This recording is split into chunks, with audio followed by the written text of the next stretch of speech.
Semiconductors, or chips, are the quiet foundation of the global economy. It's difficult to overstate their importance. Microscopic in size, their impact is immense, and they've insinuated themselves into every aspect of our daily lives, found in everything from the family car to your home refrigerator. A perfect storm of factors created in part by the pandemic, including capacity reductions, unpredictable manufacture demand, changes in consumer behavior, and shifting global dynamics have left businesses scrambling for supplies. The worldwide chip shortage has already impacted on the bottom line of numerous household brands and laid bare the central importance of semiconductor technology across the whole of the manufacturing ecosystem. It's within this context that we're pleased to bring you an exclusive Reuters events discussion brought to you in partnership with our session sponsor, Huawei Technologies USA, looking at the future of technology supply chains. And I'm delighted to say that with me, I have the perfect guests to help shine a light on this complex but hugely important topic. Andy Purdy is Chief Security Officer at Huawei Technologies USA, where he oversees Huawei USA's Cybersecurity Assurance Program. Previously, Andy worked at the US Department of Homeland Security and was the senior cybersecurity official of the US government from 2004 to 2006. Prior to joining the DHS, he was a member of the White House staff, where he helped to draft the US national strategy to secure cyberspace, after which he went to the DHS, where he helped to form and then led the National Cybersecurity Division and the US Computer Emergency Readiness Team. Immediately prior to joining Huawei, Andy Purdy was the Chief Cybersecurity Strategist for Computer Sciences Corporation. Great you could join us, Andy. My second guest is Glenn O'Donnell, VP Research Director for Forrester, leads the team researching automation, data center technologies, networking, the Internet of Things, and edge computing. He's widely regarded as a top thought leader in technology development and operations, automation, and the broader social implications of technology evolution. His own current research themes focus on technology dependability, automating operations in IT and beyond, technology provider viability, and 5G wireless issues. He revels in fighting the status quo and finding comfort outside his comfort zone. Welcome to you, Glenn. Let's see if we can all step outside of our comfort zones comfortably today, shall we? Let's do that. Thank you. So, Glenn, we'll start with a bit of context, and if I could begin with you. I think it'd be good to start with supply and demand in the semiconductor industry. Would you mind outlining the health of the sector? Yeah, well, we're living in a world where everything is just full of semiconductors, chips from big to small. And if it's got a plug or a battery, it's probably full of chips. And this is toys, you mentioned smart refrigerators now. We seem to have gone a bit crazy with some of this stuff, but it's a fact of life that everything is now enabled by these semiconductors. So demand has been steadily climbing. And, there are a lot of large power players in this business. A lot of the technology names that we've come to know are supplying these chips. But the problem is right now we've got an imbalance of supply and demand. We've got more demand than we have supply. This was exacerbated by the pandemic, but this was happening before the pandemic hit. And what happened with the pandemic is a lot of the economy went down, shut down. Therefore, they didn't need as many chips. So the focus on manufacture and delivery of chips went elsewhere. Cloud providers to PCs. PCs just took off like a rocket during the pandemic for obvious reasons. People work at home; they need a decent PC. So we've got a severe imbalance, and now we're faced with this issue of, automobile manufacturing has come almost to a screeching halt in some places because they cannot get the chips. And there are a whole lot of factors that play into that. But this is a situation that's going to be with us, I believe, for at least 2 years, because it takes a long time to rebuild that supply to meet the demand that we're facing. Andy, so Glenn, you talk about the challenges about supply and demand and shortages in the global technology semiconductor supply chain. Well, of course, we're now well advanced into the fourth industrial revolution, a revolution with its own particular characteristics and indeed needs. How do these challenges affect this, and what are the benefits, and how important a role do semiconductors play? Well, I think Glenn has given us a pretty good clue of how important a role the semiconductors play. And we're talking about a situation where the world has benefited from relatively free trade, from increased competition, from innovation that's helped lead to a very diversified supply chain where the Semiconductor Industry Association has said that there are 50 places in the world that specialize in particular aspects of the supply chain. Each has more than 65% of the global market share. So the reality of this distributed supply chain is a fact, and we've all benefited from it. So while there are some needs that have to be implemented so that countries can have chips when they need them, when there are catastrophic things that happen, we have to remember that we can't disrupt the entire supply chain.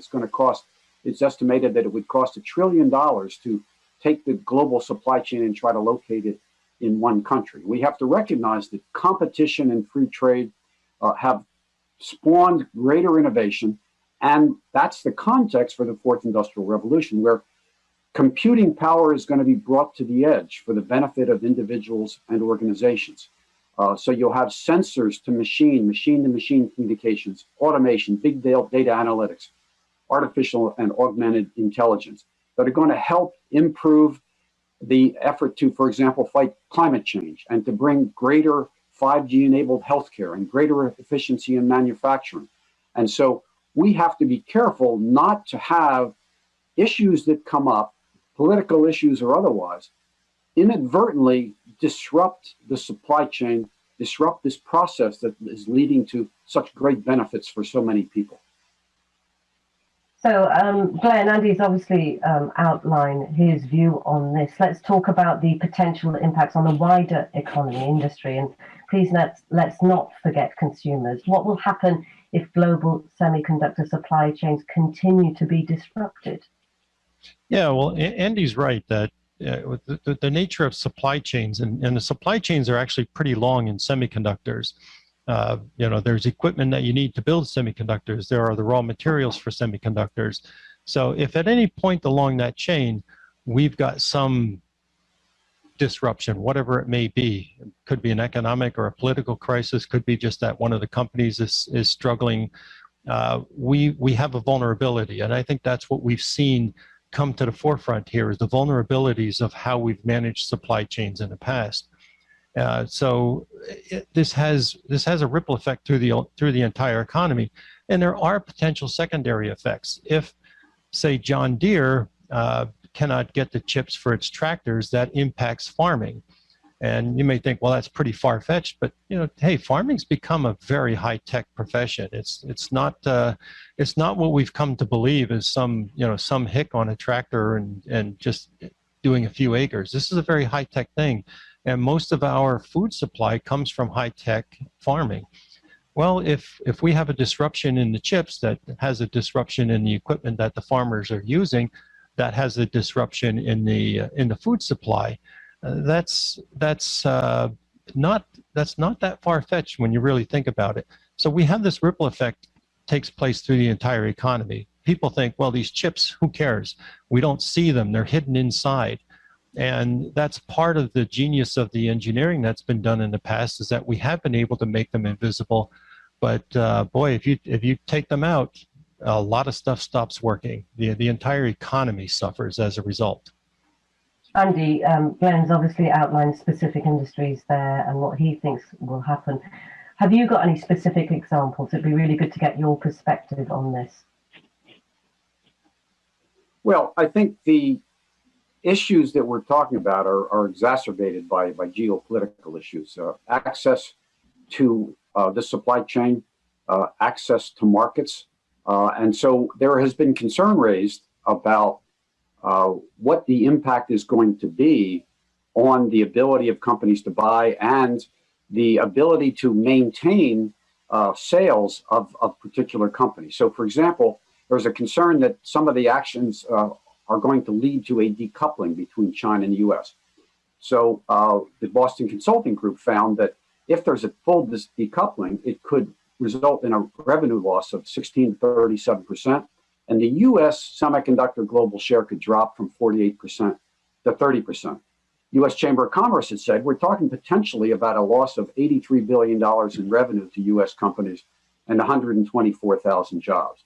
So those kinds of things have prompted concerns by other parts of the world about their ability to buy components. So, for example, the Europeans, the Japanese, South Korean companies have started to somewhat reduce the American components or the components that have flown from America into their products so that they can be assured of having the supplies that they need. So we need to take a breath, we need to take a pause, and we need to think about what has helped bring us to a very good place and how can we collaborate to bring the benefits of the technology while also addressing very real risks. And I think we really all need to work together on this. Yeah, I agree. I agree wholeheartedly. You know, we've got a nasty situation right now with the tensions, not just between the U.S. and China, but it spans other countries, and we've got to relax a lot of that. The supply chain demands that we have a free and open trade policy around the world, and that is at threat right now. I worry that it could exacerbate this whole situation. So I think Andy and I share a common view on that. Yeah, you certainly do, because the relationships between these nations is so important, obviously, as you both outlined. So, if we look at that, and you say that we're in a really nasty situation, you've mentioned decoupling, how can individual governments cultivate the better relationships clearly needed to work together? Andy, I'll come to you first with this. And how do you think institutions themselves can effectively foster collaboration with the technology supply chain, taking into account these problems that we've just been discussing? I think the collaboration is key, as you say, and there is an important role for government, but the role for the private sector is critically important. So within a particular nation, the importance of the government collaborating with the private sector to help figure out how can the path toward 5G enabled technologies, toward the fourth industrial revolution, how can they be facilitated? So, for example, a government doesn't want to charge too much for spectrum because then the companies may not have the money that's necessary to invest. The governments may want to work, and sometimes it's a national level, state level, or municipality level, to figure out, well, how can the companies save money? Can they co-locate their base stations, for example, so that they can save money, avoid regulatory hurdles, and try to move forward? In addition, individual governments need to work collaboratively internationally to help strengthen the path toward common standards, because having diverse standards like we had in the early days of wireless are going to hurt everybody. So coming up with standards, coming up with conformance programs, and coming up with independent testing. And we'll get to the security piece a little bit later, but that importance of collaborating by governments with the private sector internally and externally is critically important. It certainly is critical. Now, if we move on to looking a little bit more into the future, Glenn, let's look at R&D. What is the effect on R&D and future technologies if there's no clear way for companies to collaborate across borders? Well, anybody who's worked in an R&D organization, and I have, realizes that you're not going to create the best things just by doing it yourself. There are a handful of geniuses out there who could pull that off, but there aren't many, and even they are smart enough to collaborate. So collaboration, in international standards bodies, collaboration in other communities has become the norm, and you see this so much with software, for example. Open source software is community developed, and it's become a robust and healthy way to do innovation. And just the cycle, the pace of innovation you can do by collaborating and exchanging ideas is what we need in this world. Everything's moving so quickly that you have to. So that means we have to collaborate across borders. We have to collaborate frequently amongst competitors. Andy and I might be competitors, but if we're pursuing a new standard for, say, 5G, it behooves us both to work together on that, and then we'll compete in the marketplace. So this so-called co-opetition is the norm now in the tech industry, and it's going to become even more so. And I think the governments themselves have to look at that too.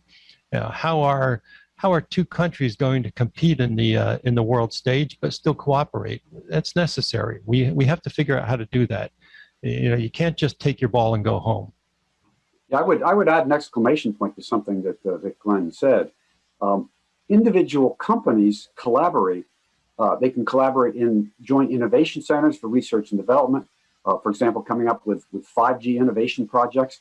Within individual nations, there can be governments and private companies and academia working together to figure out what are some special things that might have particular value within that particular nation and might position themselves well to be competitive in the world. But the concept I think we're really seeing in innovation is one that collaboration can bring shared value. It's not about one company making a lot of money. It's various combinations of companies can work together to bring value, and organizations and consumers around the world benefit from this. Absolutely. On that point, Andy, I think it's time that we address the issues around national security, given your expertise and background. What's your take on how security concerns should be addressed going forward without disrupting those ways that companies best work together to drive essential innovation? Well, I think it's important that everybody recognize, and I think pretty much everybody does recognize the fact that innovation and security have to go hand in hand, that it's not a zero-sum game. You can't say, oh, well, we're going to have innovation and we're going to forgo security. I mean, we see this particularly with some of the recent very significant cyber attacks with SolarWinds and the Microsoft Exchange server, the recent pipeline company ransomware attacks have been very significant. So a recognition that we have to come up with and strengthen common standards and best practices. For example, in telecom, one of our businesses, the NESSIS, the Network Equipment Security Assurance Scheme, we and our competitors work together to develop those standards and independent testing. But the idea of focusing on what is really important, let's get rid of some of the legacy ideas like trusted supplier, which SolarWinds and the Exchange server cases showed. Trusted suppliers can be breached also. So we need to raise the bar generally on cybersecurity. And I think two of the critical things that are important is there needs to be greater transparency. There needs to be an ability to know whether it's a supplier or an operator, whether they're doing what they're supposed to be doing. And we have to have greater accountability. There need to be concrete consequences for individual organizations to do what they're responsible for doing. But I also think on the international stage, there's some things that can be considered to try to have governments attest that they're going to do certain things and global companies attest and then hold them accountable if there's non-conformance. Glenn, Andy has obviously mentioned one of the crucial words that I feel we need to discuss, which is trust, trust, trust. How do companies ensure the right amount of trust to move forward? Andy's given his perspective on this, because if we have to move forward in some form or another, we really do have to move forward, don't we? We do. No question. I'm sorry. Go ahead. No, we definitely have to move forward, and it is about trust. And how do you build trust, and how do you ensure trust? Trust is something I think we've lost touch with to a great extent through our society, our global society, and we have to get back to that.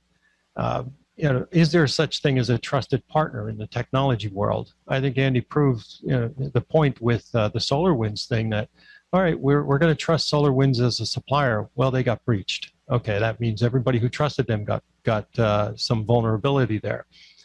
So what we look at Forrester, and we created this concept of zero trust, basically trust no one from the technology perspective. And what do you do to build in the security for that kind of thing? And there are a lot of details we can go into, but the bottom line is you really don't have any trusted partners in that sense. But trust is still important in doing business.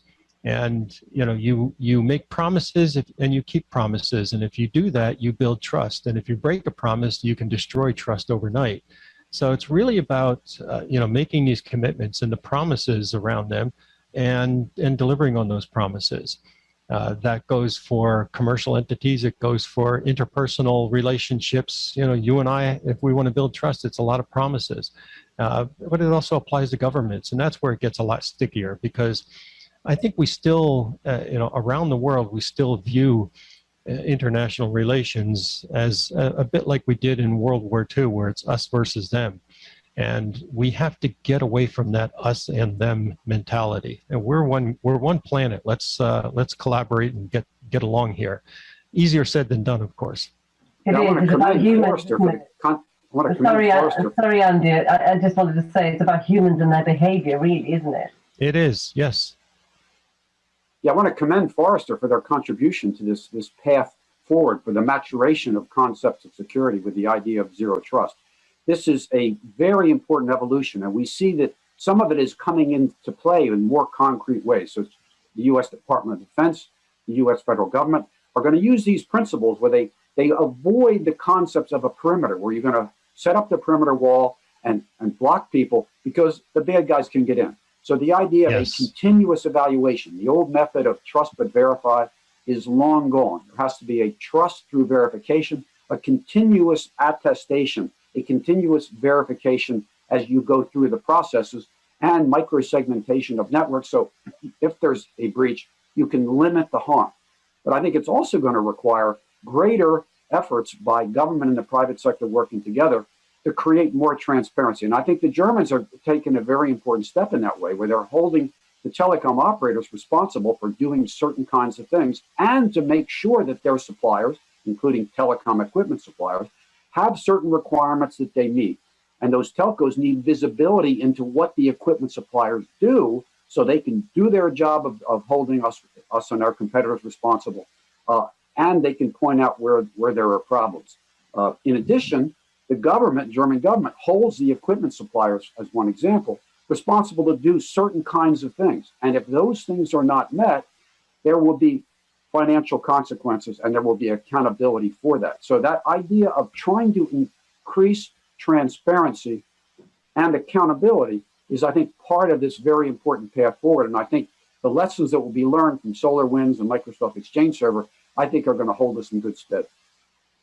So, gentlemen, as we come to the end of our conversation, what I'm really interested to hear both of your thoughts on the future. Andy, you've given a little bit there, a prediction, if you like, as we try and look into the crystal ball. Andy, what's your prediction for how this will all play out, given all the points that we've been talking about during this discussion? Well, I think powerful forces in the world recognize the benefits of free and fair trade, recognize the benefits of assurance, transparency, and accountability. And so forces will want to get the benefits that will flow from freer trade, from reduced risk.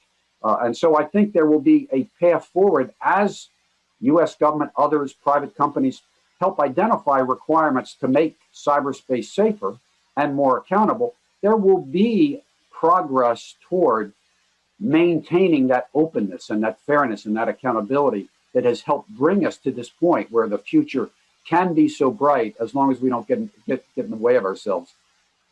And what about you, Glenn? What's your predictions?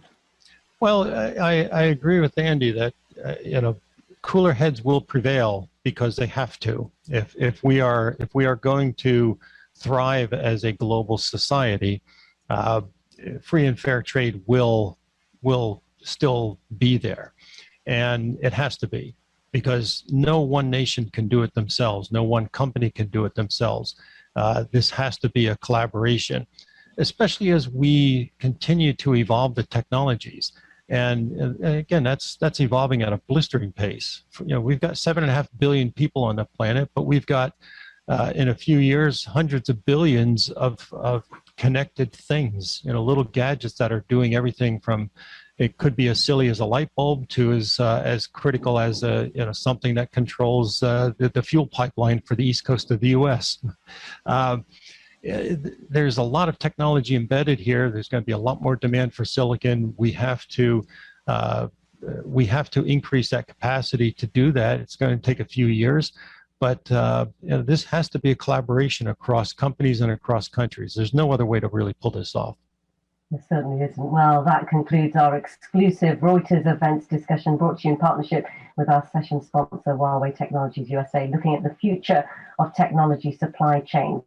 Andy Purdy, Chief Security Officer at Huawei Technologies USA, and Glenn O'Donnell, VP Research Director for Forrester. Thanks so much for your contributions. It's been absolutely fascinating talking to you both and an absolute pleasure. I've been your moderator, Nadira Tudor. Thank you for watching.